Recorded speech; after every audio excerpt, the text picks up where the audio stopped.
Hi, I'm Matthew Kelly, and welcome to Profoundly Human. My guest today, Chris Stefanick. Chris, it's been a long time. I've known you a long time. So excited to have our conversation. How are you?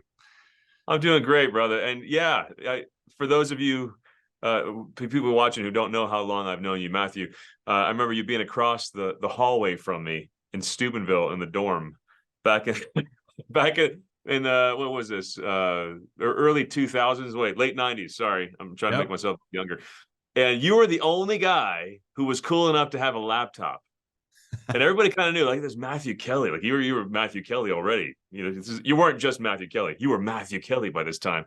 So it was no surprise that you came with a laptop. But I remember you were kind enough. I had this paper that I was totally late on, and the library was closed. No one had personal computers then except Matthew Kelly. And I went across the hall. It was like 11 p.m. I'm like, Matthew, dude, can I borrow your laptop? Because I need to type this paper out. And you said, no, but I'll type it for you. And so I came in, and it's like 11 o'clock, and you're just in your pajamas, and I'm dictating my paper to you, and you're typing, which sorry, I'm commandeering your interview, Matthew. Your viewers probably don't know this. All the brilliant books Matthew's put out are typed with two fingers. Do you still type with two fingers? Still type with two fingers.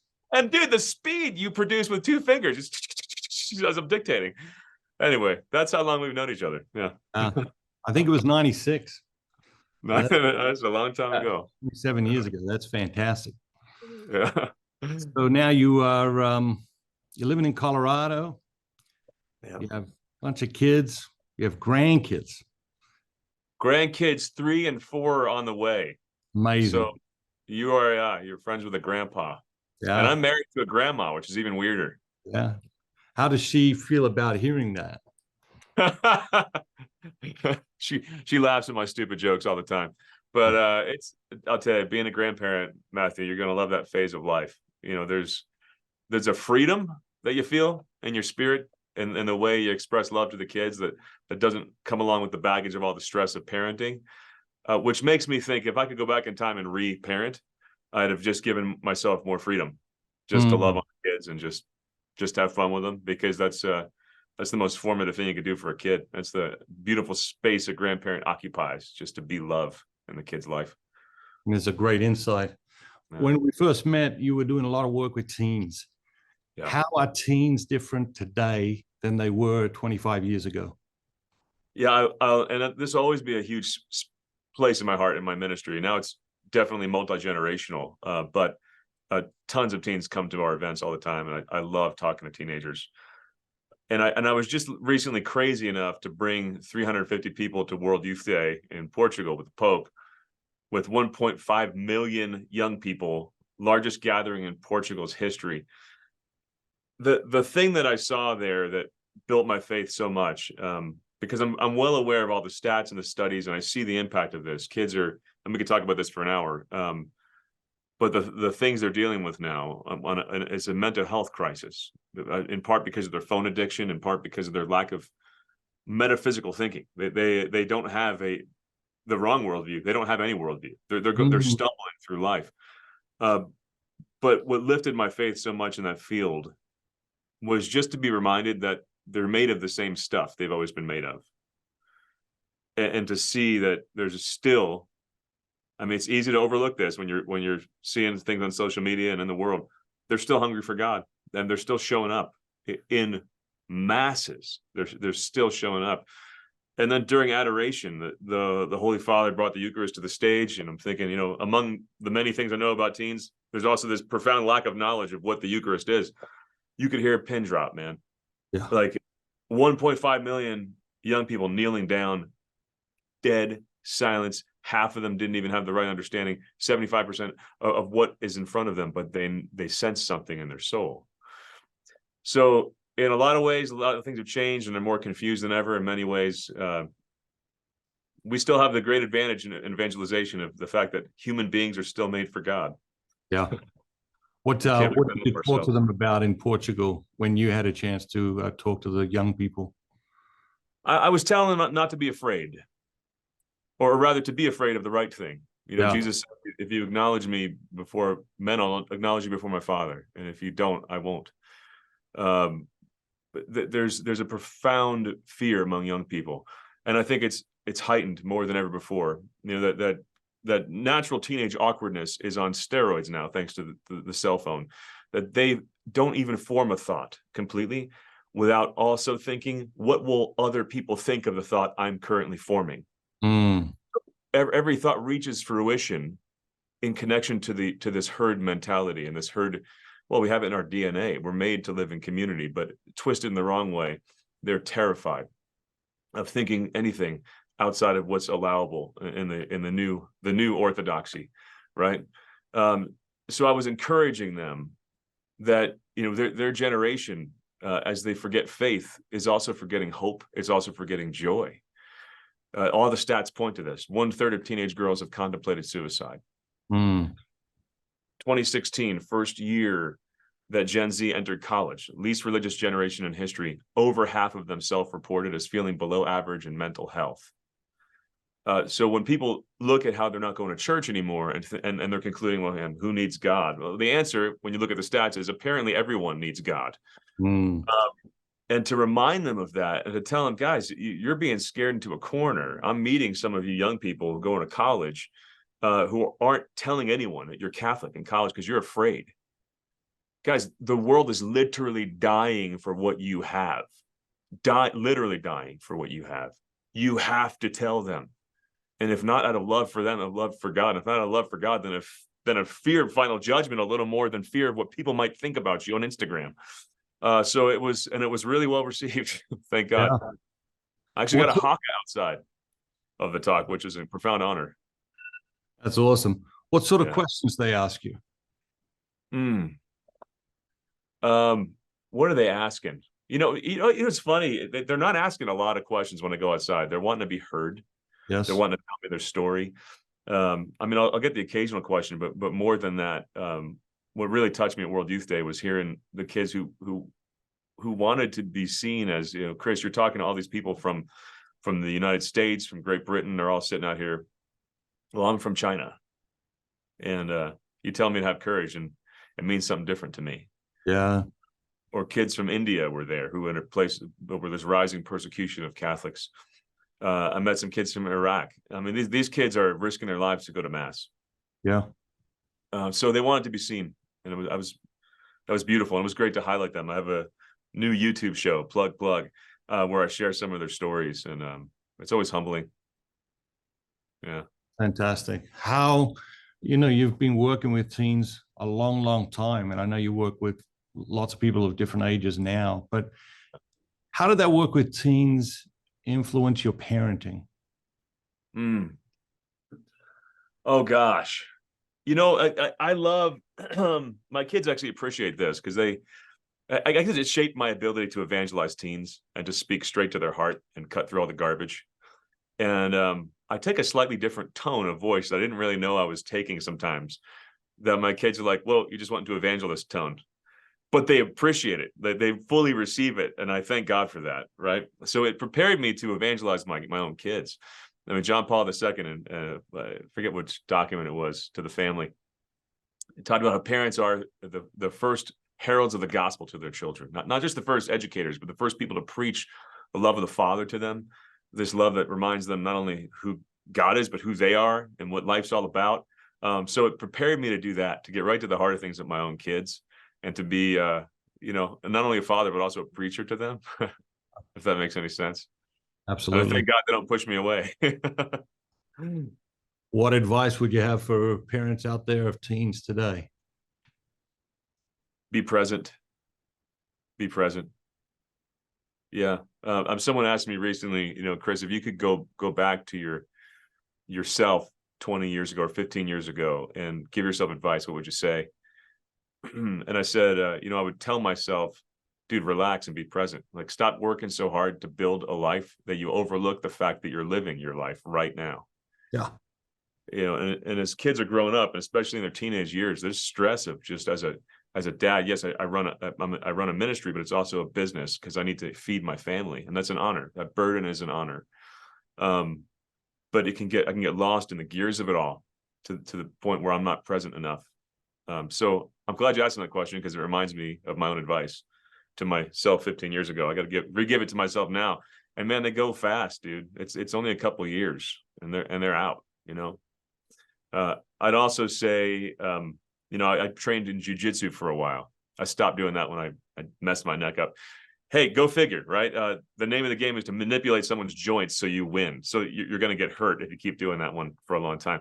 But it's just a rule in jiu-jitsu. Like when you grab someone's center of gravity, you win. You win when you wrap your legs around the person's hips, and then you have the upper hand, even if you're on your back. Kids love throwing you off balance to test, is what you're saying true? Do you really love me unconditionally? And some kids are way harder than others. So I would say to parents out there dealing with that kid, and we all have one or two of them in our house if you have more than one kid, just relax, man. Take a deep breath. Tell them everything's going to be okay. Tell yourself everything's going to be okay. And they're out of the house before you know it. So don't waste that time being too upset, too worked up. Yeah. It's 20 years since you started writing about relativism, the impact of relativism on a culture. In many ways, sharing some key points that John Paul II had written about, and sharing them with people in a way that they could see, acknowledge, absorb in their everyday life and in their own relationships. We thought relativism was bad 20 years ago. Where are we today? How has it changed? How did the change come differently, faster or slower than you thought? Walk us through that a little bit. Yeah. Oh, I saw the change coming, and I saw that it would get faster and faster, because as you're heading toward a cliff, you go at a certain particular speed, and once you go off the cliff, the speed picks up considerably, right? And I think we've gone off the cliff with relativism. For a very long time, society gave up this idea of an absolute truth by saying you have to tolerate people around you. And they would mistake intolerance for a belief in truth at all. And the irony is that you have to believe in truth in order to begin being able to tolerate someone. You have to think they're wrong to start tolerating them. You don't tolerate a beautiful sunny day. You don't tolerate someone you agree with. You tolerate someone who you think is dead wrong. So it was this misuse of the word tolerance. And under that umbrella and the accusation that you're an intolerant jerk, people forwarded an agenda that there is no absolute truth when it comes to faith and morals. Of course, they would say there's truth when it comes to math and science, but not faith and morals, right? No one says 2 + 2 is 5 for me. But Jesus is God. Well, it's just for you. That's your truth. Your certain sexual ethics, that's just your truth. The way we've gone off the cliff is that now no one's even using the word tolerance. We're not even pretending to value that anymore. Right. We're just straight up intolerant to people who claim to have an absolute truth. And I think a great analogy for this is I think of the Pharaoh, right? It was not a live and let live thing with the people of God. Their presence bugged him, because their presence reminded him that they have to bow to someone higher than he is, and that he should bow to someone higher than he is too. Our presence is intolerable to a lot of people, because we Christians don't just have a different religion, but a different worldview, a different relationship with reality, where we are bowing to something higher than us. And this especially is true with reproductive issues, with sexual ethics, with the definition of marriage. We treat these things, our teachings about these things don't come from a place of bigotry and hate. They come from an acknowledgement of the fact that there's a reality here that I didn't create, that I bow to and will fit myself to, even if it's difficult for me, even if it's tough because of maybe who I'm attracted to. If I'm following the Lord, I'm following reality and I'm bowing down to it. That reminds, there's no live and let live with that. Have you noticed this? It's like, okay, do your thing. We're preaching tolerance. Yeah. The most intolerant. Yeah, it's what Pharaoh did. I mean, there's no live and let live. Your presence bugs me. Your presence bugs me if I see you bowing to something higher than me. So I think that's where we're at right now. And I think it's led to the fear among young people who want to fit in, and they're socially excommunicated. We need a dose of courage, man, to speak the truth in love. And the truth is not unloving. In fact, love demands that we speak the truth. And I think of Mother Teresa of Calcutta. You know, she disagreed with Hindus about the divinity of Jesus. She never would soften her teaching. But you're not gonna find a video of her beating up a Hindu. And that's an absurd thought. Because she absolutely believed with surety that Jesus is God and calls us to live a certain way, then she said, I'm going to go serve people who I even disagree with about this and give my life for them. And that's what we're called to do as Christians. And this is where people are spinning off going off the rails in the other direction. And I get it. You see the world hates you, so you want to hate the world back, and that is not what works. I mean, it's not what the Lord called us to. Love your enemies, right? Love your enemies. Yeah. If you would go back and to that time when you first started writing about relativism, what would you have said differently? Oh, wow. I just recently got the rights to that book again, Matthew, and it's been a long time since I picked that up and looked at it. I'm glad you asked the question, because I'm going to reread that, because now that I have the rights, I'll rework it. Heck, I'll let you guys. You want to pick it up? We'd love to. We'd love to. Well, let's do that. Let's get it out to the world again, because the world needs a reminder about this one, including within the church. I think I would include a little bit more. Speaking of what's going on in the church, a little more of a corrective of the notion happening within the church right now, that in order to be welcoming to people, you have to abandon this idea of truth. You can be absolutely welcoming to the entire world without telling people, without faking them out and saying, oh, there's no moral demands on your life. In fact, all that people require is Google to find out that there are, in fact, moral demands the church will make on them. I mean, it's like, we're not tricking anybody, but we're trying to sell what Bonhoeffer, he's a great Lutheran pastor who was martyred by the Nazis, he called cheap grace. Yes. That it's a reconciliation without repentance, that it's a redemption without the cross, and it demands nothing of you. The funny thing about cheap grace is it doesn't work. People go there thinking it'll work. And if you look at mainstream Protestant churches who really embraced that kind of messaging, man, their numbers have bled out faster than any denomination. Doesn't work. Yeah. All of this puts unique pressures on couples in marriage. What advice would you have for married couples at this point?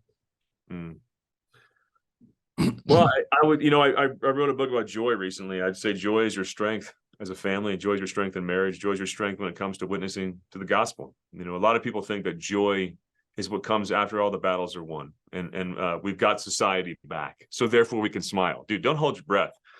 Or my kid's behaving, so therefore I can be happy. Or I've converted my neighborhood thanks to the new book program from Dynamic Catholic, which he was telling me before. Guys, if you haven't seen this program, how do they find out more about that? I'm sorry, because it's so cool. I'm just so excited about this. Just call dynamiccatholic.com and visit dynamiccatholic.com and ask them about the zip code evangelization plan. It's stinking brilliant. Okay, so but people think I'll get joy when I've gone there and I've accomplished this thing. And the reality is, you need joy to enter all these battles of life and society in the church. You need joy to get up in the morning and live a Christian life today. One of my favorite scriptures, God's people were in exile in the Old Testament, in the book of Nehemiah. And they were comfortable in their exile, and they were being called to go home and rebuild their fallen city.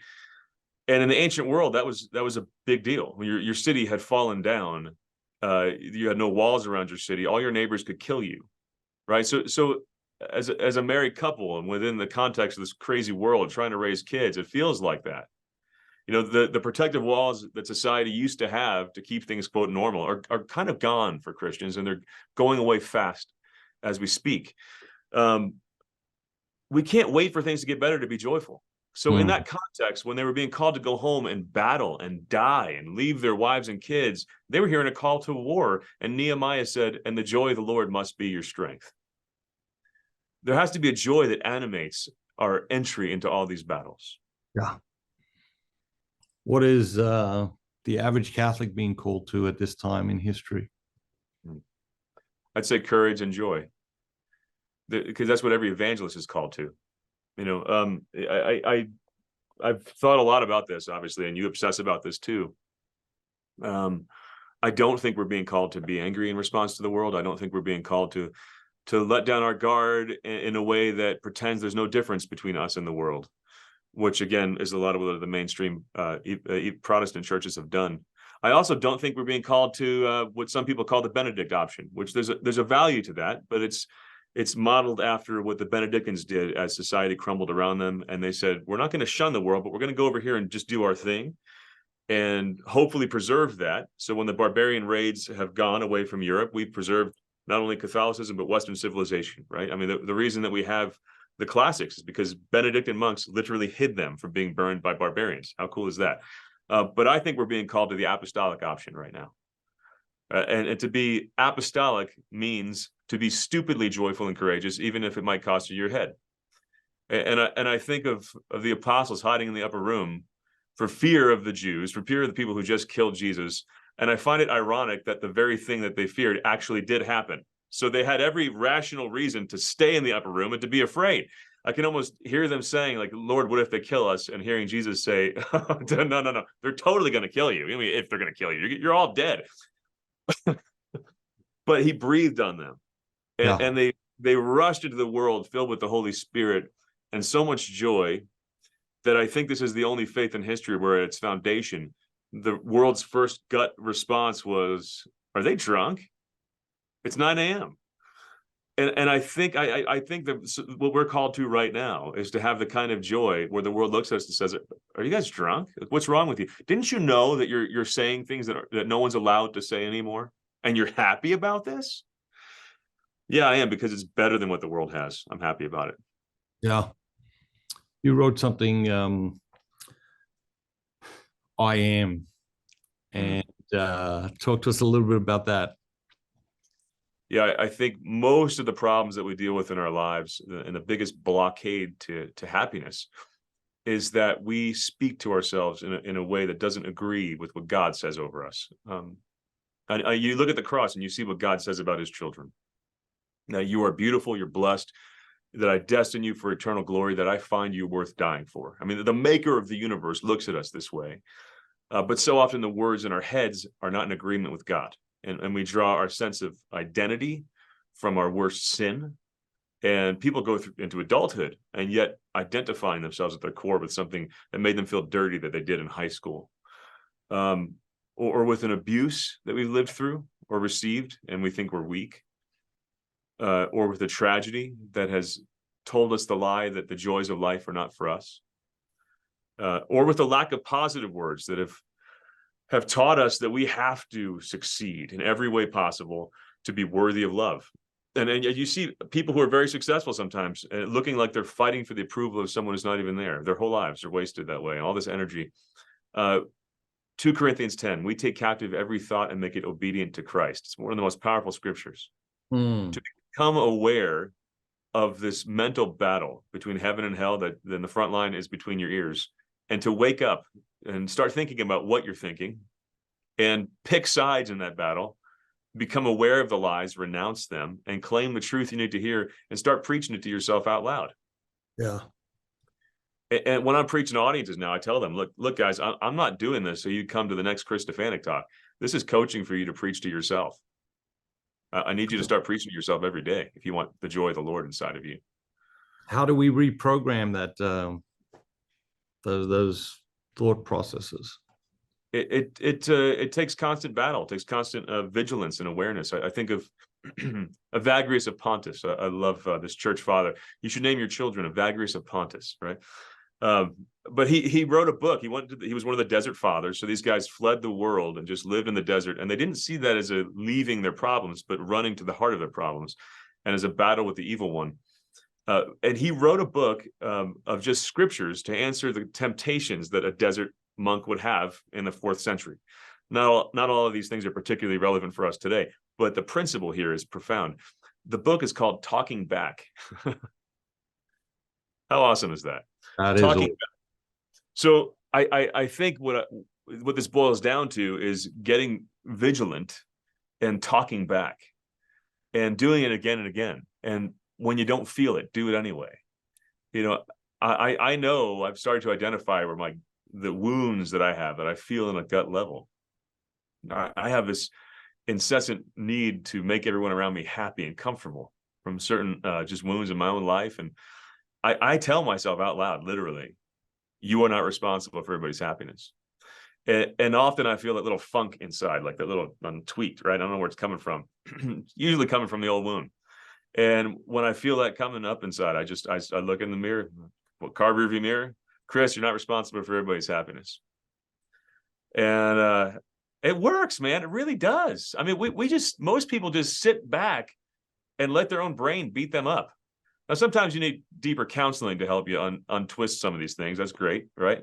But even with the counseling, not everybody needs that. But even with that, you got to realize most counselors, what the process will end up boiling down to is what I'm saying right now. It's the getting your whole cognitive process right and in agreement with the Lord. Yeah. Some people would say, "Hey, Chris, that sounds like self-help. That doesn't sound like, the essence of Christianity." What do you say to those people? I say that the difference between what we do and self-help is not that we don't, operate with some of those principles. It's that we do it better. We have divine help in addition to the self acting. It's called cooperation with grace. Yeah. And we also have compelling reasons behind the self-help, because you'll notice the self-help's not working as people think it is. We have never told a generation of young people, love yourself, believe in yourself, more frequently than we do now. And it is a statistical fact that young people have never hated themselves more than they do now. Yes. And why is that? Right? Because we're telling them empty words with no accompanying call to grace, that Lord, help me to love myself. Yeah. And we're telling them love yourself in the context of a worldview scrubbed of reference to God. So they essentially see themselves as cosmic accidents, self-aware space sludge, destined for nothing. Believe in yourself. Well, geez, why are these kids all depressed? They don't believe in themselves. The difference with Catholics and with Christians is that we don't only tell you love yourself, believe in yourself. We tell you why. That we actually have a God that created you for a purpose, who found you worth dying for, who destines you for eternal glory. Now, love yourself. Right. Right. That's way better than self-help. I think that would be my response. Yeah, it's like self-help, but infinitely better and more effective. Yeah. I agree. I also find it interesting that, like, if you trace back the history of self-help, early self-help was very, very based in Christianity. It was very, very scripturally based, and they've stripped all that out over the last 30, 40 years, and we're left where we are. And Matthew, speaking of the Desert Fathers, they talked about and they wrote about the dark thoughts long before the church developed a theology of deadly sins. But it's usually dark thoughts that underlie deadly sins. Mm. And I get it. I get why the church went this way, but I think it was largely missionary activity in lands that were just frankly misbehaving. And society was upside down, and their gods are tied to orgies that are happening, and these missionaries are like, okay, I'm getting the whip out, guys. Please behave yourselves so we can function as a society. And I think in some of that language in the missionary activity, we lost some of what the church fathers had, and they had it way before modern pop psychology talked about neuro-linguistic programming. Yeah, powerful. Very, very, very insightful. So let's talk about Chris Stefanick, the man. Let's get the people to know you just a little bit as a human being. What is your favorite food?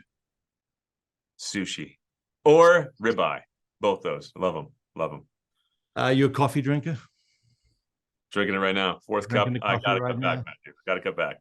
It's in the afternoon, and will that keep you awake tonight? No. It'll keep me awake till bedtime. Yeah, this will be the last cup of the day.